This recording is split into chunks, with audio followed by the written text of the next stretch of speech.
Kampung itu dikenal tenang. Pagi selalu dibuka suara ayam, sore ditutup azan maghrib yang bergema lembut. Aku sudah tinggal di sana hampir 10 tahun, mengenal setiap tikungan jalan, setiap pohon mangga tua, dan kebiasaan warga yang ramah tapi seperlunya.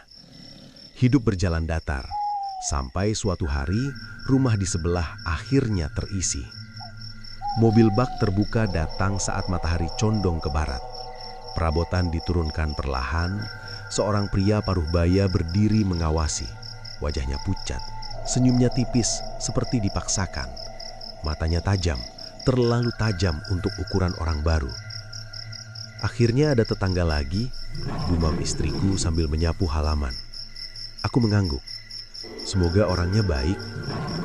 Sore itu pria tersebut menghampiri pagar rumahku. Tangannya membawa sebungkus kue basah yang aromanya aneh, manis bercampur bau besi. "Saya Surya," katanya. Suaranya halus, hampir berbisik. "Pindah dari kota, mohon diterima." Aku menjabat tangannya. Dingin. Bukan dingin karena cuaca, tapi seperti menyentuh gagang pintu kamar mayat. Namun aku menepis perasaan itu. "Silakan Pak, saya Arman," jawabku. Sejak hari pertama, Surya terlalu ramah. Setiap pagi menyapa, setiap sore mampir.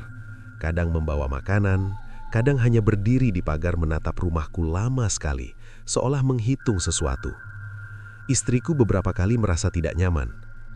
"Mas, dia sering lihat ke dalam rumah," bisiknya suatu malam.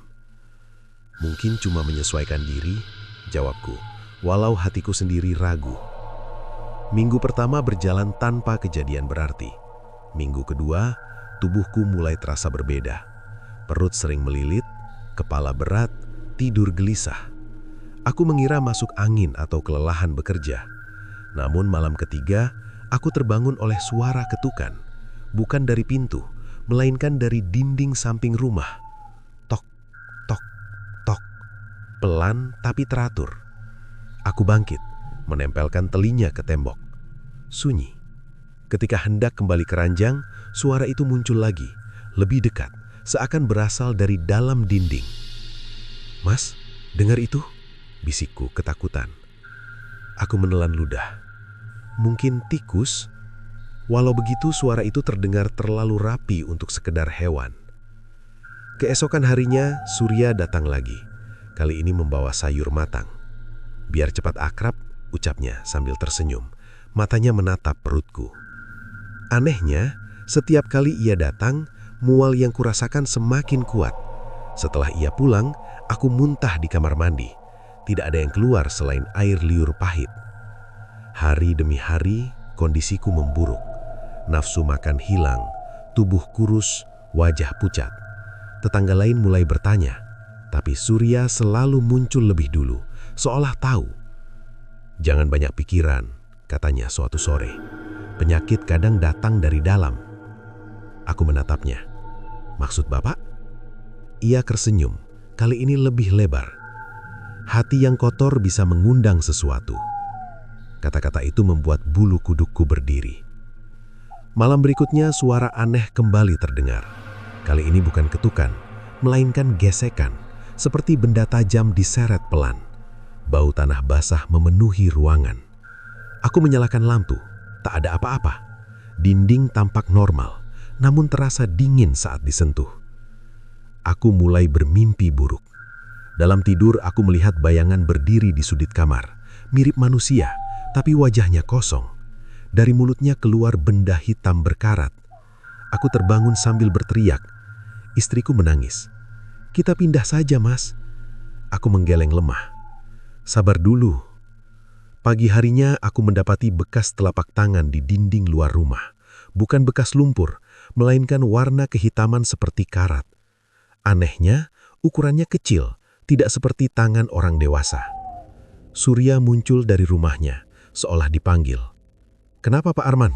tanyanya. Aku menunjuk dinding. "Ini apa?" Ia mendekat, menatap lama, lalu tertawa pelan. "Mungkin anak-anak iseng."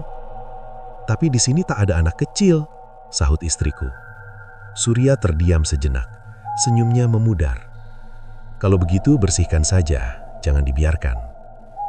Sejak hari itu aku merasa ada yang mengawasi. Saat makan, saat mandi, bahkan ketika berdoa. Bayangan Surya sering muncul di kepalaku, berdiri di balik pagar, menatap tanpa berkedip. Malam berikutnya aku terbangun karena rasa nyeri hebat di perut, seperti ada benda keras bergerak di dalam. Aku berlari ke kamar mandi, muntah hebat. Tidak ada darah, tapi rasa mogam memenuhi mulutku. Dari luar terdengar suara langkah. Aku mengintip lewat jendela kecil. Di halaman rumah sebelah, Surya berdiri menghadap rumahku. Tangannya terangkat seperti sedang menghitung sesuatu di udara. Aku menutup jendela dengan gemetar. Dalam hati, aku sadar satu hal. Kedatangan tetangga itu bukan kebetulan, keramahannya bukan niat baik, dan sakit yang kualami hanyalah permulaan dari sesuatu yang jauh lebih kejam, sesuatu yang belum menunjukkan wujud aslinya. Bab ini berakhir saat aku kembali ke ranjang, menahan perut yang bergejolak sambil mendengar suara ketukan kembali muncul. Kali ini dari dalam tubuhku sendiri. Pagi datang tanpa membawa kelegaan. Tubuhku terasa lebih berat dari biasanya, seolah ada beban menggantung di dalam perut. Nafas pendek, keringat dingin mengalir walau udara tidak panas. Istriku menatapku cemas saat aku mencoba duduk. "Mas, wajahmu makin pucat," ucapnya lirih. "Aku cuma kurang tidur," jawabku, meski suara sendiri terdengar rapuh. Kami memutuskan pergi ke klinik. Perjalanan terasa lama. Setiap guncangan motor membuat isi perutku bergejolak. Bau jalanan memicu mual.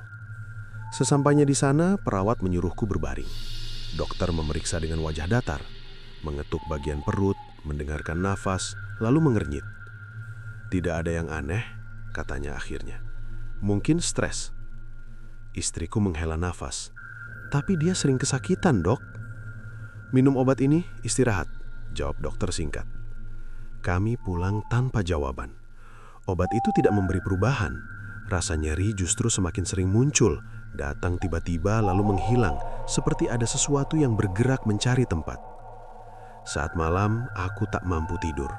Setiap memejamkan mata, bayangan hitam muncul, berdiri di sudut ruangan. Ketukan kembali terdengar. Kali ini bukan dari dinding, melainkan dari lantai. Perlahan, teratur, membuat dada sesak. "Mas, suara apa itu?" bisik istriku sambil menarik selimut. Aku bangkit, menyalakan lampu. Sunyi, namun bau besi samar memenuhi kamar. Keesokan harinya, Surya datang lagi, seolah tahu kami baru pulang dari klinik. Ia membawa air minum dalam botol kaca. "Ini air doa," katanya, "biar cepat pulih." Aku ragu, tapi istriku menerimanya demi sopan. Saat Surya pergi, aku merasakan perutku bergejolak hebat. Keringat bercucuran. Aku berlari ke kamar mandi dan muntah. Kali ini lebih parah. Ada rasa tajam melukai tenggorokan, namun yang keluar hanya cairan keruh. "Ada yang salah," gumamku sambil terengah. Hari-hari berikutnya berubah menjadi deretan penderitaan. Aku sering terjatuh karena lemas, nafsu makan hilang, setiap suara kecil membuatku terkejut. Tetangga mulai jarang berkunjung, mungkin takut tertular, mungkin karena melihat keadaanku yang mengerikan. Suatu sore aku mendengar bisikan dari arah dapur. Suara pelan, seperti orang berdoa tapi dengan nada terbalik. Aku merayap mendekat, tangan gemetar. Tidak ada siapapun. Namun di meja, botol air pemberian Surya terbuka, padahal aku yakin belum menyentuhnya. Malam itu, rasa sakit mencapai puncaknya. Perutku terasa seperti dirobek dari dalam. Aku berteriak, membuat istriku menangis panik. "Kita ke rumah sakit sekarang," katanya. Dalam perjalanan, aku merasakan sesuatu naik ke tenggorokan.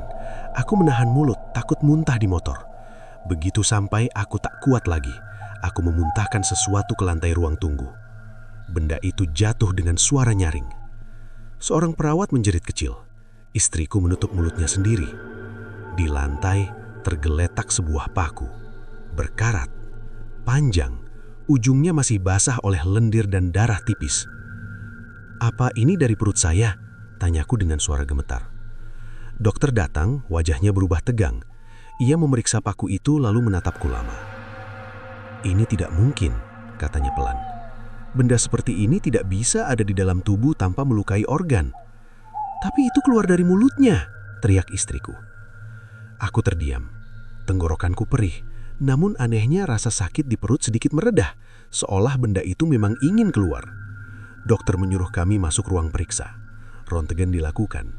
Hasilnya kosong, tidak ada logam, tidak ada luka parah. "Secara medis kami tidak bisa menjelaskan," ucap dokter jujur. "Saran saya bawa ke rumah, istirahat, kalau berlanjut kembali lagi." Kami pulang dengan perasaan hancur. Di rumah, Surya sudah berdiri di depan pagar, seakan menunggu. "Dari rumah sakit?" tanyanya lembut. Aku menatapnya penuh curiga. "Bapak tahu dari mana?" Ia tersenyum tipis. "Kampung kecil, kabar cepat menyebar." Aku ingin berteriak, ingin menuduh, tapi tubuh terlalu lembah. Saat melewatinya, ia berbisik pelan, hampir tak terdengar. "Kalau sudah mulai keluar, berarti waktunya tidak lama." Aku berhenti. "Maksud Bapak apa?" Ia hanya tertawa kecil lalu masuk ke rumahnya. Malam itu, aku bermimpi berada di dalam lubang sempit. Dari dinding tanah, paku-paku berkarat menonjol, perlahan bergerak mendekat ke arahku. Saat aku terbangun, tanganku memegang perut sendiri, dan aku sadar satu hal yang membuat jantungku berdegup kencang. Penyakit ini bukan datang dari tubuhku. Ia dikirim, dan seseorang di dekat rumahku tahu persis caranya bekerja. Sejak malam paku pertama keluar dari mulutku, hidup tidak pernah kembali normal. Tubuh memang terasa sedikit lebih ringan, namun rasa takut justru bertambah. Aku seperti menunggu giliran benda berikutnya muncul. Setiap tarikan nafas terasa asing, seolah paru-paru tidak lagi sepenuhnya milikku. Pagi itu aku terbangun dengan mulut kering dan lidah pahit. Langit-langit kamar tampak berputar pelan. Istriku duduk di samping ranjang, matanya sembab karena kurang tidur. "Mas, kamu mimpi buruk lagi?" tanyanya. Aku mengangguk. "Aku lihat banyak besi di dalam tanah." Ia menggenggam tanganku. Dingin, terlalu dingin untuk orang hidup. Hari itu aku tidak sanggup berdiri lama. Baru melangkah ke ruang tengah, perutku kembali melilit. Rasa sakitnya berbeda dari sebelumnya. Lebih keras, lebih tajam, seperti ada benda kaku saling bertabrakan di dalam. Aku menahan teriakan, namun nafas tersengal. Istriku panik. "Duduk mas, jangan dipaksakan." Aku belum sempat menjawab ketika mual itu naik cepat ke tenggorokan. Aku berlari ke kamar mandi. Lutut membentur lantai, suara muntahan terdengar berat, bukan cairan. Satu benda jatuh, lalu satu lagi, dan satu lagi. Bunyi logam saling berbenturan memenuhi ruangan sempit itu. Aku menatap lantai dengan mata bergetar. 3 paku berkarat tergeletak di antara darah tipis dan lendir. Ukurannya berbeda, salah satunya bengkok seperti pernah dicabut paksa dari kayu keras. Astagfirullah. Istriku menutup mulutnya, hampir pingsan. Aku gemetar. Tenggorokan terasa sobek, dada panas. Namun anehnya rasa sakit di perut kembali meredah. Seolah tubuhku hanya wadah sementara. Kami membungkus paku-paku itu dengan kain. Aku tidak sanggup melihatnya lebih lama. Bau karak menyengat hidung, bercampur amis yang membuat kepala pening. Tidak lama kemudian, terdengar ketukan di pintu. Tok, tok, tok. Istriku menatapku ketakutan. "Jangan dibuka." Namun suara dari luar terdengar jelas. "Pak Arman, ini saya, Surya." Aku memejamkan mata. Biarkan saja. Ketukan berubah lebih pelan seolah ia tahu kondisiku. Saya cuma mau menjenguk. Istriku akhirnya membuka pintu sedikit. Surya berdiri dengan senyum yang sama seperti biasa. Matanya langsung melirik ke arah kamar mandi. "Kelihatannya parah," katanya. "Bau besi." Istriku tersentak. "Bapak kenapa bisa tahu?" Surya terkekeh kecil. "Pengalaman." Aku keluar dengan tubuh lemas, bersandar di dinding. "Apa yang Bapak kirim ke rumah saya?"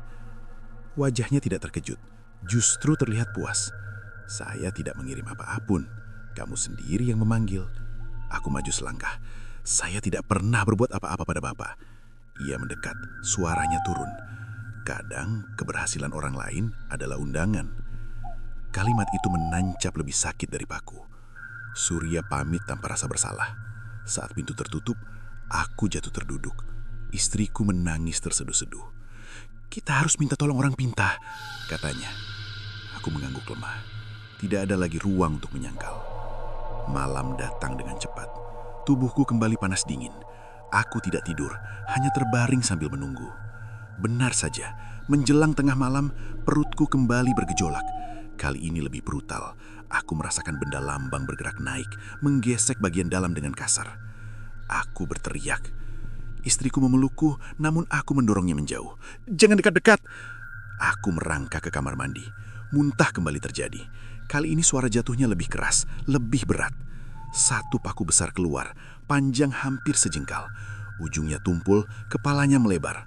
Di bagian tengah, terlihat sisa tanah kering menempel. Aku terisak. Ini bukan paku biasa. Saat aku membilas mulut, kaca di depan wastafel berembun. Perlahan muncul bekas tulisan seperti digores kuku dari balik kaca. Belum selesai. Aku mundur ketakutan. Embun itu menghilang, meninggalkan cermin polos. Namun pantulan wajahku berubah. Mataku cekung, senyum tipis muncul tanpa aku sadari. Aku menampar pipi sendiri.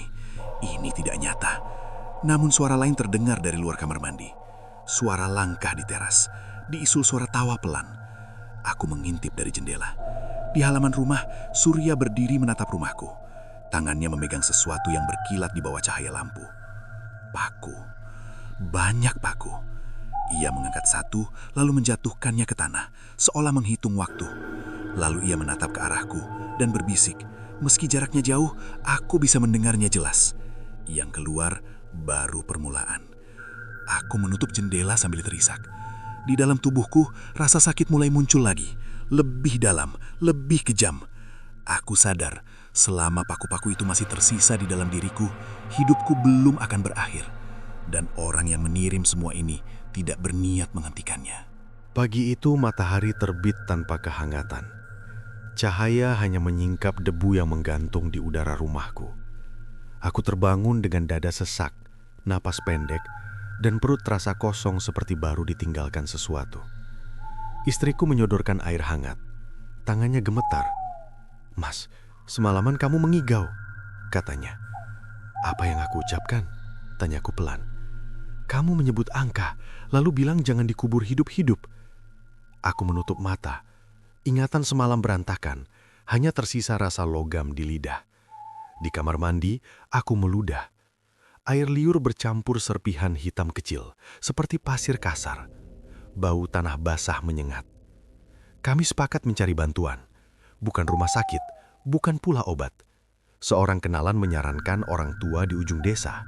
Dikenal pendiam, jarang keluar, tapi sering dimintai tolong saat perkara tak kasat mata datang. Namanya Pak Wiryo. Menjelang siang, Pak Wiryo tiba. Tubuhnya kurus, langkahnya pelan, sorot matanya tajam namun tenang. Ia berdiri lama di halaman, mengamati rumah dari pagar sampai atap tanpa bicara. "Boleh masuk?" ucapnya akhirnya. Aku mengangguk. Ia melepas sandal, lalu menempelkan telapak ke lantai ruang tengah. Dahi berkerut. "Berat," katanya singkat. Ia meminta air putih, sebatang rokok, dan kain bersih. Tanpa ritual panjang, ia berjalan ke dapur, lalu ke kamar mandi. Hidungnya mengendus, wajahnya mengeras. "Benda keras keluar dari tubuhmu," ucapnya. Aku menelan ludah. "Paku." Pak Wiryo mengangguk pelan. "Dikirim, bukan terselip." Ia berlutut di halaman samping rumah, menggali sedikit dengan tangan. Tak sampai sedalam lengan ia berhenti. Mengangkat segenggam tanah, warna gelap, lembab, berbau amis. "Ini bukan tanah kebun," katanya. Istriku bertanya dengan suara gemetar. "Tanah apa, Pak?" Jawabnya tanpa ragu. "Kuburan lama." Dari lubang itu, ia menarik sesuatu yang terbungkus plastik tipis. Ia membukanya perlahan. Di dalamnya ada kain lusuh, potongan kuku, dan serpih kayu berjamur. Aku terduduk lemas. Siapa yang menanam ini? Pak Wiryo menatap lurus ke arah rumah sebelah. "Orang yang sering menatap rumahmu." Darahku mendidih. "Surya." Ia mengangkat telapak tangan. "Jangan gegabah. Kiriman seperti ini jarang berdiri sendiri." Ia menyusuri dinding, menempelkan telinya. Wajahnya berubah. "Ada jalur." "Jalur apa?" tanyaku. "Masuknya," katanya. "Lewat benda pemberian." Istriku teringat botol kaca. Ia berlari ke dapur. Botol itu retak, airnya tinggal setengah, padahal tak pernah diminum. Pak Wiryo memerintahkan botol itu dikubur di luar pagar. Saat ditanam, tanah mendesis seperti disiram besi panas. "Apakah bisa dihentikan?" tanyaku. Ia menggeleng pelan. "Bisa diperlambat, diputus, belum tentu." Aku terdiam. "Kenapa?" "Karena pengirimnya tidak sendiri," jawabnya. "Ada perjanjian." Menjelang sore, Pak Wiryo pamit. Sebelum pergi, ia berpesan, jangan menerima apapun dari siapapun. Kunci pintu sebelum gelap. Jika rasa sakit datang, jangan menahan muntah. Aku mengangguk. Malam turun cepat. Lampu rumah dinyalakan semua. Jam dinding berdetak terlalu keras. Sekitar pukul 9, perutku kembali bergejolak. Bukan nyeri biasa, seperti ada tangan meremas dari dalam. Aku berlari ke kamar mandi. Kali ini yang keluar bukan paku, melainkan gumpalan tanah bercampur rambut.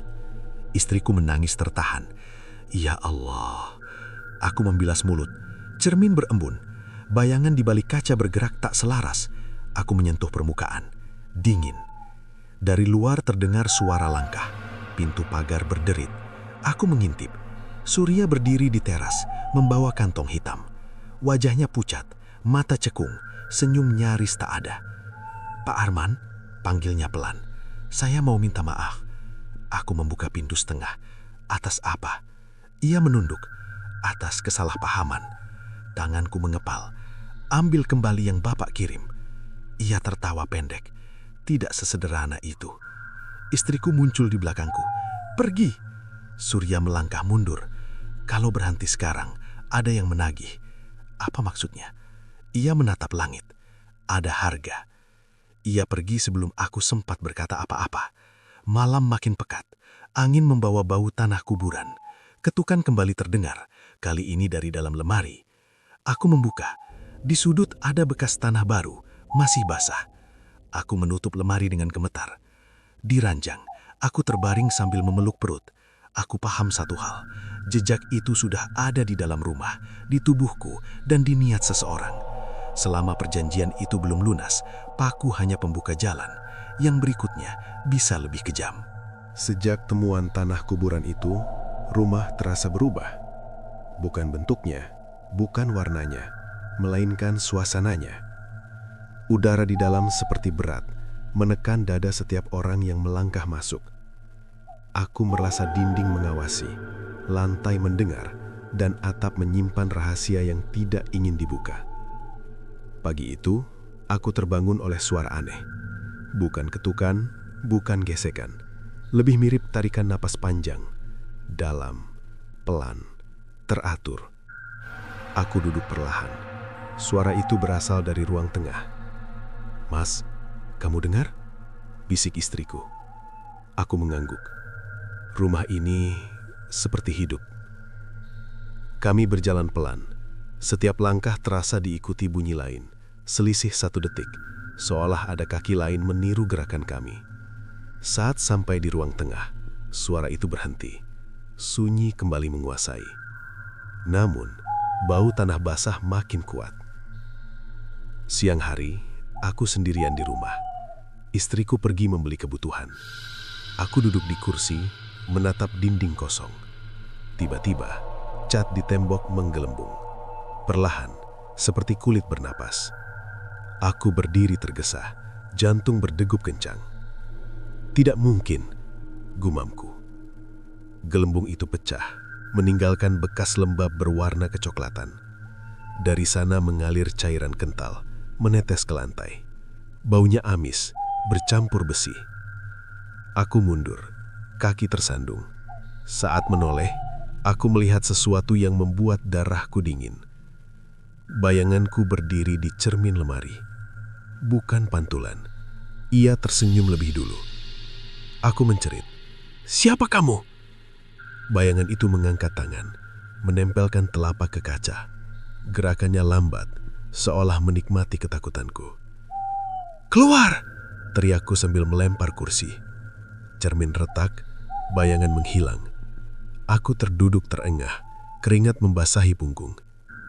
Ketika istriku pulang, ia menemukan aku memeluk lutut di sudut ruangan. "Mas, ada apa?"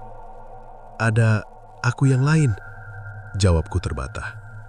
Ia menatap cermin retak, lalu memelukku tanpa bertanya lagi. Menjelang malam, listrik berkedip. Lampu redup lalu terang sendiri. Dari dapur terdengar suara piring bergeser. Kami tidak bergerak. Aku meraih tangan istriku. "Jangan ke sana," katanya. Namun suara itu semakin jelas, seperti seseorang sedang menyiapkan makanan. Aku memberanikan diri mengintip. Dapur kosong, tetapi di meja ada 2 piring terhidang. Nasi dingin, lauk yang tidak pernah kami masak. Di sampingnya, 2 gelas air keruh. "Untuk siapa?" bisik istriku. Aku tidak menjawab. Perutku kembali terasa berat. Bukan sakit, tapi penuh, seolah ada yang berkembang di dalam. Aku muntah. Bukan paku, bukan tanah. Cairan hitam pekat mengalir, berbau busuk. Di dalamnya ada serpihan kecil menyerupai kuku. Saat aku terengah, pintu depan terbuka sendiri. Angin masuk membawa bau kuburan. Di ambang pintu, Surya berdiri. Wajahnya pucat, matanya merah. "Kamu merasakannya, kan?" katanya. "Apa yang kamu lakukan pada rumahku?" teriakku. Ia menunduk. "Rumah ini cuma wadah. Yang mereka inginkan adalah dirimu." "Aku tidak pernah menyetujui ini." Surya menunduk. "Aku juga dulu bilang begitu." Ia pergi meninggalkan tawa pendek. Pintu menutup sendiri. Aku menatap sekeliling. Dinding kembali diam. Lantai dingin. Namun aku tahu, sejak malam itu, rumah ini tidak lagi sekedar bangunan. Ia bernapas bersama makhluk yang sedang mencari tempat baru. Dan tubuhku mulai kehilangan hak atas dirinya sendiri. Pagi itu, kampung mendadak ramai. Bukan oleh tawa atau suara anak-anak, melainkan bisik-bisik yang beredar cepat. Aku mengetahuinya dari teriakan seorang warga di ujung jalan. Nada panik, langkah tergesa. Istriku membuka jendela. Wajahnya langsung menegang. "Mas, rumah sebelah," ucapnya pelan. "Orang-orang berkumpul." Aku bangkit dengan sisa tenaga. Perut masih terasa asing, seperti bukan milikku sepenuhnya. Saat melangkah keluar, udara dingin menyambut, membawa aroma obat dan sesuatu yang busuk. Di halaman Surya, beberapa tetangga berdiri dengan wajah tegang. Seorang perempuan menutup hidung, seorang pria menggeleng tak percaya. Surya terbaring di dipan bambu. Tubuhnya kurus kering, kulitnya abu-abu, bibirnya membiru. Nafasnya pendek-pendek, seperti tercekik oleh sesuatu yang tak terlihat. Matanya terbuka, menatap langit-langit rumah dengan sorot ketakutan. "Sejak subuh begitu," kata seorang tetangga. "Tiba-tiba kejang." Aku berdiri di ambang pintu. Dada berdebar. Ada perasaan aneh, campuran marah dan iba. Surya menoleh. Tatapan kami bertemu. Ia berusaha bicara, namun yang keluar hanya desis lemah. Bibirnya bergerak. Aku mendekat. "Apa yang kamu lakukan padaku?" tanyaku, suara bergetar. Matanya berkaca-kaca. Ia mencoba bangkit, tapi tubuhnya kaku. Lidahnya menjulur sedikit, warnanya gelap, seolah terbakar dari dalam. Bau busuk menyeruak. "Maaf," katanya terbata. "Saya iri." Kalimat itu seperti pisau. Aku menelan ludah. "Iri apa?" Surya batu keras. Dari mulutnya keluar cairan hitam. Ia menunjuk ke arah rumahku. Tangannya gemetar hebat. "Usaha lancar. Kamu dipuji," katanya terputus-putus. "Aku kalah." Seorang tetangga berbisik, "Dia ngomong ngaco." Namun aku tahu, ini bukan ocehan, ini pengakuan. "Ambil kembali," desakku. "Hentikan semua ini." Surya tertawa pelan, tawa yang berubah menjadi rintihan. "Sudah, tidak bisa." "Apa maksudmu?" Suaraku meninggi. Ia memejamkan mata. Dadanya naik turun dengan susah payah. Sudah dibayar. Tiba-tiba tubuhnya mendegang, mulutnya terbuka lebar, namun tak ada suara. Lidahnya bergerak aneh, seperti ditarik ke dalam. Matanya melotot. Seorang warga berteriak memanggil tolong. Aku mundur selangkah. "Surya!" panggil seseorang. Ia mencoba bicara lagi, namun lidahnya menghitam sepenuhnya, lalu mengeras. Mulutnya terkunci, rahangnya tak bisa bergerak. Dari hidungnya keluar darah tipis. Dalam hitungan detik, nafasnya berhenti. Sunyi menyelimuti ruangan. Seseorang menutup wajah Surya dengan kain. Beberapa orang beristighfar. Aku berdiri kaku. Pengakuan itu terpotong, namun cukup untuk membuat segalanya semakin jelas. Kami pulang dengan langkah berat. Istriku memegang lenganku. Dia sudah meninggal. Apa ini akan berhenti? Aku tidak menjawab. Di dalam hati justru muncul ketakutan baru. Jika pengirimnya sudah tiada, lalu siapa yang mengendalikan sisanya? Malam itu, rumah Surya gelap. Tidak ada lampu, tidak ada suara. Namun justru itulah yang membuat bulu kudut berdiri. Dari jendela kamarku, aku melihat bayangan bergerak di dalam rumah kosong itu. Pelan, tinggi, tidak menyerupai manusia. Aku menutup tirai. Saat hendak tidur, perutku kembali bergejolak. Rasa penuh muncul, disertai dingin yang menjalar ke tulang. Aku berlari ke kamar mandi. Kali ini yang keluar bukan benda keras, bukan cairan hitam. Sebuah boneka kecil jatuh ke lantai. Boneka jerami. Matanya terbuat dari paku kecil. Tubuhnya dibungkus kain kusam. Di bagian dada tertancap potongan kertas. Aku mengambilnya dengan tangan gemetar. Tulisan tangan Surya terlihat jelas. Untuk Arman. Aku menangis. Dia menaruh ini di dalam tubuhku. Istriku menangis. Kenapa bisa sejauh itu? Aku teringat ucapan Pak Wiryo. Santet jarang berdiri sendiri. Ada perjanjian, ada yang menagih. Tiba-tiba terdengar suara dari halaman. Langkah pelan menyeret. Aku mengintip. Di depan rumah Surya, tanah tampak bergerak, seolah ada sesuatu mencoba keluar. Bau kuburan kembali menyebar. Aku menutup jendela dengan cepat. Di dalam rumah, lampu berkelip. Bayanganku muncul di dinding namun bergerak terlambat, seakan bukan pantulanku. Aku sadar satu hal yang membuat nafasku tersekat. Kematian Surya bukan akhir. Itu justru membuka jalan. Pengakuannya terpotong, namun kutukannya belum. Dan sekarang, tanpa pengirim, kiriman itu bebas mencari tujuan sendiri. Kematian Surya tidak membawa ketenangan. Justru kampung terasa lebih sunyi, seperti menahan napas. Rumah sebelah dibiarkan tertutup, pintu digembok, jendela disegel papan. Namun setiap malam, ada cahaya samar bergerak di balik celah, seolah seseorang masih tinggal di sana.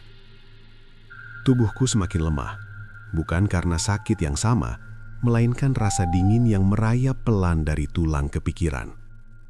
Aku sering duduk lama, menatap kosong, sementara istriku mengawasi dengan wajah cemas.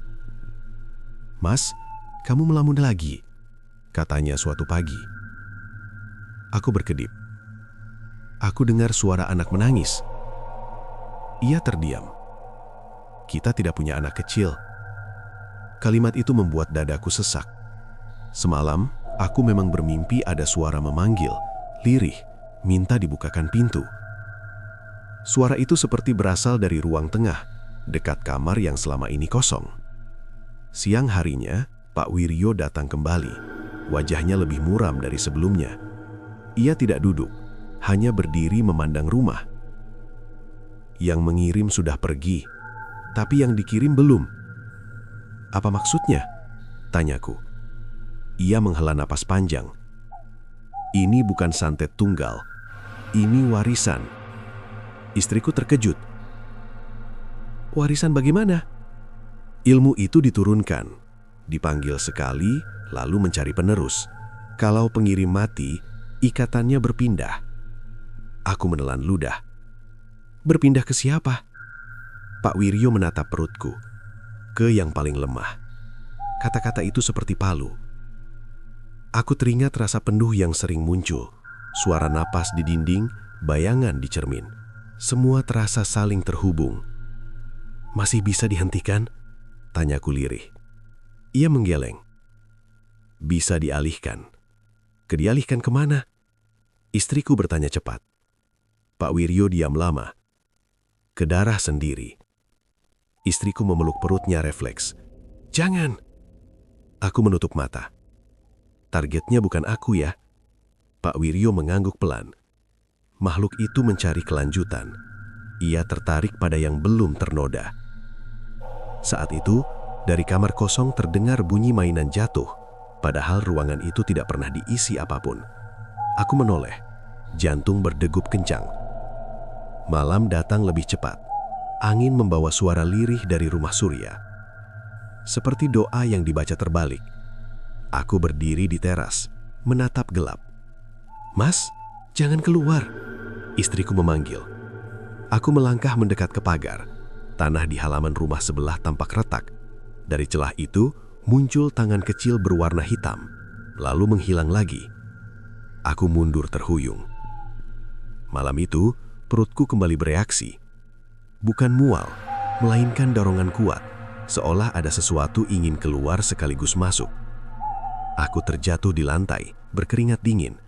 Istriku berteriak memanggil Pak Wiryo, namun jaraknya jauh. Aku muntah. Yang keluar kali ini bukan benda, melainkan suara, tangisan. Panjang, nyaring, membuat telinga berdengung. Suara itu keluar dari mulutku, bukan tenggorokan anak kecil. Aku menutup mulut, tapi tangisan itu tetap terdengar, menggema di dalam rumah. "Berhenti!" teriakku. Tangisan berhenti mendadak. Sunyi kembali. Aku terbaring lemas, dada naik turun cepat. Di dinding muncul bayangan tinggi dengan kepala miring. Ia menatap ke arah kamar kosong. Dia ingin tempat. Bisik Pak Wiryo yang entah sejak kapan berdiri di ambang pintu. Dan dia memilih. Aku menangis. "Ambil saja aku." Pak Wiryo menggeleng. Dia tidak mau yang rusak. Kamar kosong tiba-tiba terbuka. Udara dingin menyembur keluar. Di dalam, tampak sosok kecil duduk membelakangi kami. Rambutnya panjang, kusut. Bahunya naik turun, seperti sedang bernapas. Istriku menjerit, "Tutup pintunya!" Aku berusaha bangkit, namun kakiku tidak kuat. Sosok itu menoleh perlahan. Wajahnya bukan anak-anak. Kulitnya retak seperti tanah kering. Matanya hitam pekat. Ia tersenyum. "Beri aku nama," katanya dengan suara parau. Pak Wiryo mengangkat tongkatnya. "Pergi!" Aku sudah punya. Ia menyebut nama keluarga kami, lengkap. Aku terdiam. Tidak mungkin ia tahu. Lampu padam. Dalam gelap, terdengar langkah kecil berlari mengitari rumah. Tertawa pelan menyusul, bergema dari dinding ke dinding. Ketika lampu menyala kembali, kamar kosong tertutup rapat, seolah tidak pernah terbuka. Aku duduk gemetar. Kalau ini warisan, kapan berakhir? Pak Wiryo menatapku dengan mata berat. Kalau penerus sudah diambil, berhenti. Istriku menangis terseduh. Berarti dia akan kembali. Aku memeluk istriku erat. Dalam hati, aku paham.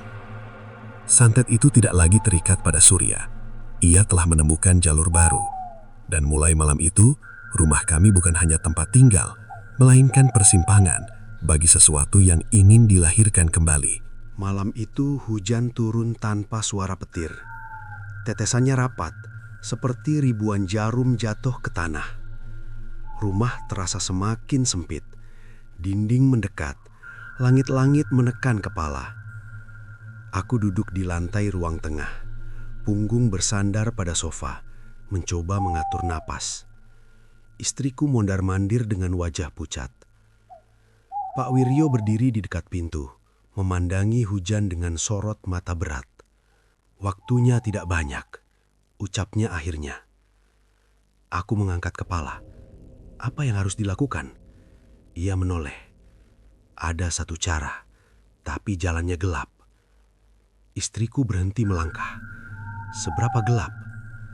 Pak Wiryo tidak langsung menjawab. Ia mengeluarkan kain hitam dari tas kecilnya, lalu meletakkannya di meja. Di atas kain itu, ia menyusun beberapa benda. Pisau kecil berkarat, mangkuk tanah, lilin pendek, serta selembar kain putih bernoda coklat tua. "Ini ritual pemutus," katanya pelan. "Dilarang dilakukan sembarang orang." Aku menelan ludah. Apa risikonya? Ia menatapku lurus. Kalau gagal, rumah ini jadi pintu. Kalau berhasil, satu nyawa harus membayar.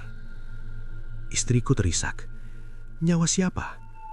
Pak Wiryo memejamkan mata sejenak. Darah keluarga. Tidak harus mati, tapi harus dikorbankan. Aku berdiri tertatih. "Ambil aku." Ia menggeleng. "Kamu sudah terikat. Darahmu tidak lagi murni." Aku terdiam. Kata-kata itu menghantam lebih keras daripada rasa sakit yang pernah kurasakan. Hujan makin rapat. Dari kamar kosong terdengar bunyi ketukan kecil, seperti kuku mengetuk lantai. Aku menoleh, jantung berdebar. "Dia mendengar," bisik istriku. Pak Wiryo mulai menyalakan lilin. Cahaya kecilnya bergetar. "Kita lakukan sekarang, sebelum ia mengambil sendiri." Kami membentuk lingkaran di ruang tengah. Pak Wiryo mengucap doa dengan bahasa yang tidak kukenal. Suaranya rendah, bergetar, namun tegas. Udara berubah dingin. Bau tanah kuburan muncul lagi, lebih kuat. Aku merasakan perutku bergerak. Bukan nyeri, melainkan dorongan, seolah sesuatu ingin keluar dari pori-pori. Keringat dingin mengalir deras. "Jangan berhenti," kataku terengah. Istriku berlutut di depanku. Tangannya gemetar. "Mas, aku takut." Aku menggenggam tangannya. "Lihat aku. Apapun yang terjadi, jangan lepaskan." Pak Wiryo mengangkat pisau kecil. "Darah setetes saja, jangan lebih." Istriku memejamkan mata. Ujung pisau menyentuh telapak tangannya. Ia meringis, namun tidak berteriak. Setetes darah jatuh ke mangkuk tanah. Tanah itu mendesis, mengeluarkan asap tipis. Sekejap kemudian, lampu padam.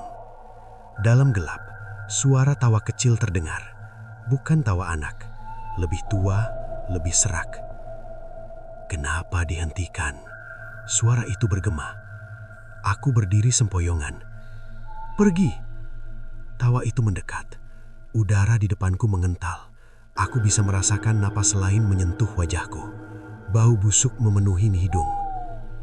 "Dia sudah kupilih," suara itu berbisik. Pak Wiryo mengucap mantra lebih keras. Lilin menyala kembali dengan sendirinya.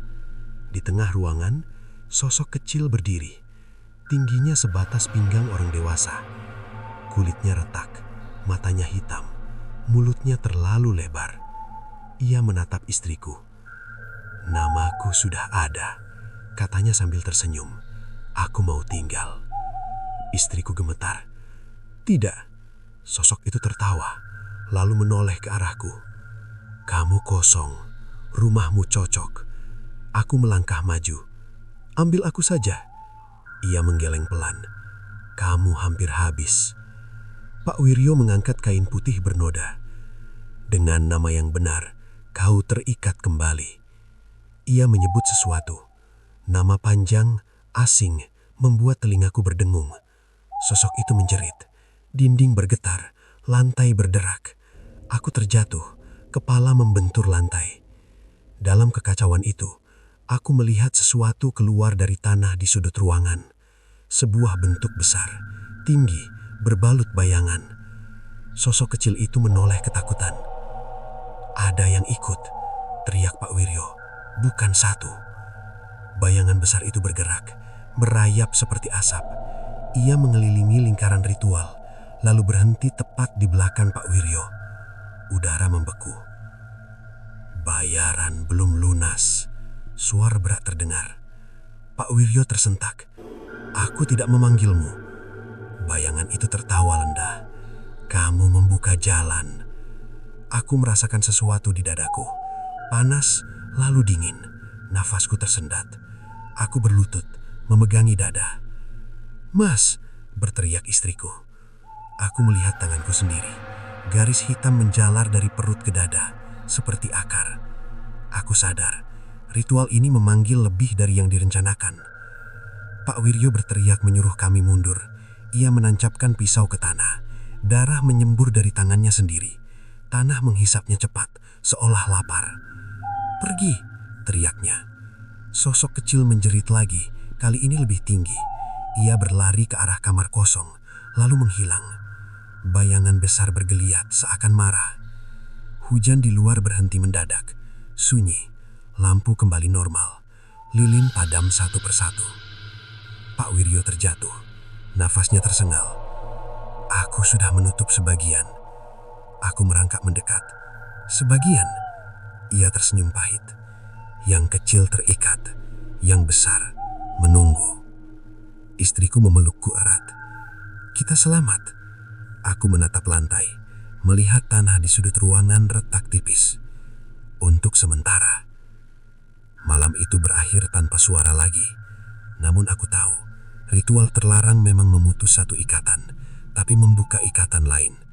Sesuatu telah bangun, lebih tua, lebih sabar, dan ia kini tahu alamat rumah kami. Pagi setelah ritual terasa ganjil. Matahari terbit seperti biasa. Ayam berkokok, namun udara kampung tidak lagi sama. Sunyi terlalu rapi, seakan setiap suara ditahan agar tidak keluar. Aku terbangun dengan tubuh pegal, dada masih terasa dingin di bagian kiri. Istriku tertidur di sampingku, wajahnya pucat, napasnya pendek-pendek. Aku bangkit perlahan. Rumah tampak normal, tidak ada dinding berembun, tidak terdengar napas aneh. Namun lantai ruang tengah menyisakan bekas tanah kering yang membentuk garis melingkar. Aku mengusapnya dengan kaki, berharap semua itu hanya sisa mimpi. Pak Wiryo tidak terlihat. Ia pamit sebelum fajar, meninggalkan pesan singkat. "Jangan merasa menang." Kalimat itu terus terngiang. Hari-hari berikutnya berjalan tenang. Tidak ada muntah, tidak ada suara dari kamar kosong. Perutku memang masih sering terasa kosong, namun tidak lagi melilit. Istriku mulai bisa tersenyum, meski tatapannya selalu waspada. "Mas, apa menurutmu ini sudah selesai?" tanyanya suatu sore. Aku menghela napas. Aku tidak tahu. Rumah Surya akhirnya dibersihkan oleh aparat desa. Barang-barangnya dikeluarkan, sebagian dibakar. Bau asap bercampur kayu lama memenuhi udara. Saat pintu rumah itu dibuka, aku melihat lantainya penuh bekas goresan, seperti kuku diseret paksa. Aku memalingkan wajah. Beberapa minggu berlalu, kampung kembali hidup. Anak-anak bermain, warga bercakap di pos ronda, luka batin perlahan tertutup meski bekasnya masih terasa. Sampai suatu pagi, sebuah truk berhenti di depan rumah Surya. Perabot baru diturunkan, kardus-kardus rapi. Seorang pria muda turun dari kabin, tubuhnya tegap, wajahnya bersih, senyumnya ramah. Ia melambaikan tangan ke warga. "Permisi Pak," katanya saat melihatku berdiri di teras. "Saya pindah ke sini." Aku menatapnya lama. Jantungku berdegup tak wajar. "Nama saya Raka," lanjutnya. "Semoga kita bisa rukun." Aku menjabat tangannya. Hangat, normal. Namun saat genggaman terlepas, rasa dingin menyusup cepat ke ujung jari. "Silahkan," jawabku singkat. Sejak hari itu, Raka sering menyapa. Tidak berlebihan, tidak mencurigakan. Ia berbeda dari Surya. Terlalu normal, terlalu wajar. Justru itulah yang membuatku gelisah. Suatu sore, ia datang membawa hasil kebun. "Sebagai tanda kenal," ucapnya ceria. Aku menatap bungkusan itu, jantungku berdegup lebih cepat. Istriku berdiri di belakangku, tangannya meremas lenganku. "Mas, apa kita terima?" tanya istriku. "Terima kasih Pak," kataku. "Namun kami tidak bisa menerima." Raka tertawa kecil. "Oh, tidak apa-apa, saya taruh di pagar saja." Ia pergi tanpa curiga. namun malamnya perutku kembali terasa berat. Bukan sakit, lebih seperti ingatan lama yang terbangun. Aku bermimpi berada di dapur. Di atas meja, paku-paku berkarat tersusun rapi, bersih, berkilau seperti baru diasah. Saat aku terbangun, bau besi samar tercium. Aku berlari ke dapur.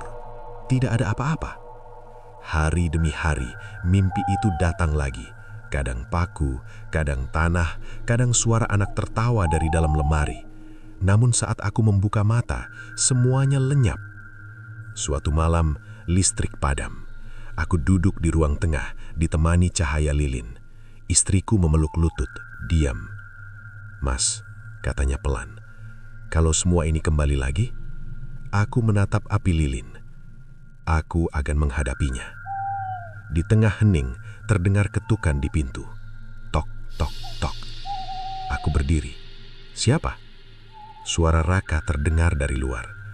"Maaf ganggu, listrik di rumah saya mati total. Boleh numpang sebentar?" Aku ragu, namun akhirnya pintu kubuka sedikit. Raka berdiri dengan senyum yang sama. Cahaya lilin memantul di matanya. "Terima kasih," katanya sambil melangkah masuk. Begitu ia melewati ambang pintu, udara di rumah berubah. Tidak drastis, hanya sedikit lebih dingin. Lilin bergetar, nyalanya mengecil. Raka menoleh ke dinding, ke lantai, lalu ke arah kamar kosong. Senyumnya memudar sesaat. "Rumah ini pernah ramai ya?" katanya. Aku menegang. "Tidak." Ia tertawa kecil. "Oh, maaf, perasaan saya saja." Ia pamit tak lama kemudian, namun setelah pintu tertutup, aku menyadari sesuatu yang membuat tengkukku panas dingin. Di lantai dekat ambang pintu, ada noda coklat kecil. Aku berjongkok, menyentuhnya. Bau gubukan kuburan. Malam itu aku tidak tidur. Aku duduk di dapur, menatap meja kosong. Tanganku bergerak sendiri membuka laci bawah. Di sana, terbungkus kain, tersimpan paku-paku berkarat yang dulu keluar dari tubuhku. Aku tidak ingat menyimpannya. Aku yakin aku telah membuangnya. Namun kini, benda-benda itu bersih, tersusun rapi. Istriku muncul di ambang pintu. "Mas, kenapa itu masih ada?" Aku menelan ludah. Aku tidak tahu. Saat aku hendak membungkusnya kembali, satu paku jatuh ke lantai. Bunyi logamnya nyaring. Dari arah rumah Raka terdengar suara tawa pelan, nyaris tak terdengar, namun cukup jelas untuk membuat dadaku sesak. Aku menatap ke jendela. Di sana, Raka berdiri di teras rumahnya, menatap ke arahku. Senyumnya tipis, matanya tajam, terlalu tajam untuk orang baru. Aku sadar pada detik itu, santet memang berhenti, tapi tidak pernah benar-benar pergi. Ia hanya berpindah tangan, menunggu orang yang siap meneruskannya. Dan kali ini, paku-paku itu tidak lagi tersembunyi di dalam tubuhku. Mereka kini tersimpan rapi di rumahku sendiri, menunggu untuk digunakan kembali.